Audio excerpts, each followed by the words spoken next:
Assalamualaikum warahmatullahi wabarakatuh. Salam santun. Santun bahasamu, cermin budi pekertimu. Bagaimana kabar kalian? Tentu harapan Pak Hasan kalian baik-baik saja. Sehat walafiat, dapat beraktivitas seperti biasa.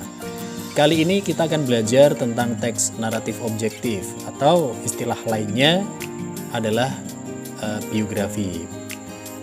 Sebelum kita membahas lebih jauh tentang jenis teks ini, Pak Hasan ingin bertanya, tahukah kalian tentang tokoh-tokoh hebat ini?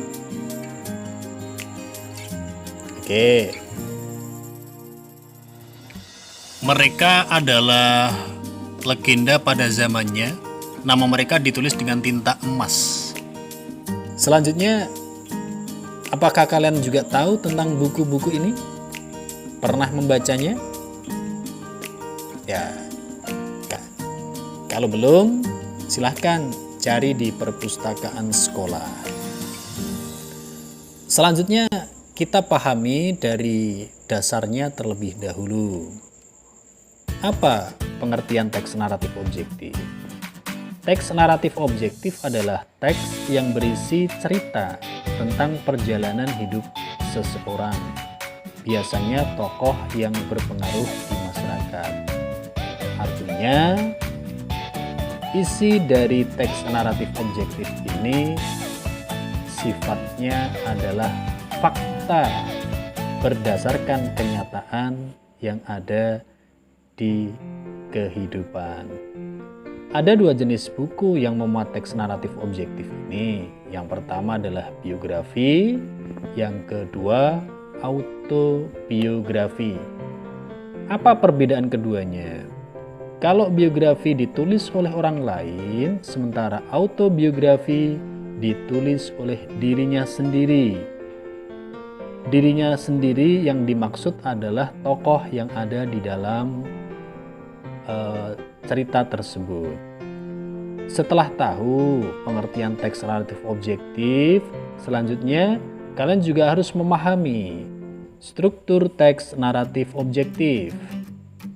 Ada 3 bagian. Yang pertama orientasi, yang kedua peristiwa penting, dan yang ketiga adalah reorientasi. Apa orientasi? Orientasi merupakan bagian awal dari teks naratif objektif. Bagian ini mencakup pengenalan tokoh dan latar belakang peristiwa yang akan diceritakan pada bagian selanjutnya. Berikutnya, bagian peristiwa penting.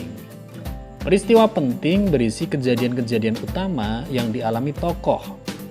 Bagian ini disusun secara kronologis sesuai dengan urutan waktu. Bagian ini adalah inti dari teks naratif objektif. Dan yang ketiga adalah reorientasi.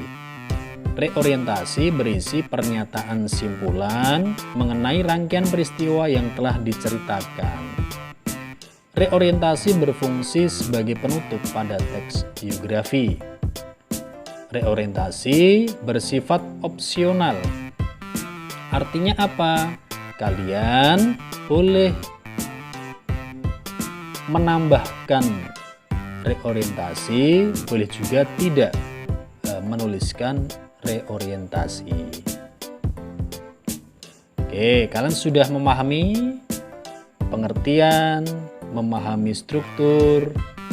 Nah, berikutnya kita juga harus memahami bagaimana cara yang perlu kita lakukan untuk memahami isi teks naratif objektif. Ada 3 hal yang perlu kalian perhatikan untuk memahami teks naratif objektif ini. Yang pertama, pahami judul teks untuk mendapatkan kesan umum dari teks tersebut. Yang kedua, baca secara teliti kalimat pertama sampai terakhir untuk menangkap maksud dan isi teks naratif objektif tersebut. Dan yang ketiga, fokuskan pada peristiwa-peristiwa penting yang dialami tokoh dalam teks tersebut. Bagaimana? Sudah bisa memahami apa itu teks naratif objektif? Sudah bisa memahami cara menemukan informasi atau isi dari teks naratif objektif tersebut? Baiklah, kita lanjutkan untuk contoh soalnya. Amir Hamzah lahir di Tanjung Pura, Langkat, Sumatera Timur 28 Februari 1911. Beliau adalah sastrawan Indonesia angkatan Pujangga Baru. Ia lahir dalam lingkungan keluarga bangsawan Melayu dan banyak berkecimpung dalam kegiatan sastra dan kebudayaan Melayu. Amir Hamzah bersekolah dan tinggal di Pulau Jawa pada saat pergerakan kemerdekaan. Ia memperkaya dirinya dengan kebudayaan modern, kebudayaan Jawa, dan kebudayaan Asia yang lain. Amir Hamzah dalam kumpulan Sajak Buah Rindu yang terbit tahun 1941, yang ditulis antara tahun 1928 dan tahun 1935, terlihat jelas perubahan perlahan saat lirik, pantun, dan syair Melayu menjadi sajak yang lebih modern. Hamzah tidak hanya menjadi penyair besar pada zaman Pujangga Baru, tetapi juga menjadi penyair yang diakui kemampuannya dalam bahasa Melayu Indonesia hingga sekarang. Di tangannya, bahasa Melayu mendapat penghargaan hingga zaman sekarang. Luar biasa tokoh sastrawan kita, angkatan Balai Pustaka. Hal yang dapat diteladani dari Amir Hamzah adalah A. Karya-karyanya digemari masyarakat. B. Menjadi penyair besar pada zaman Pujangga Baru.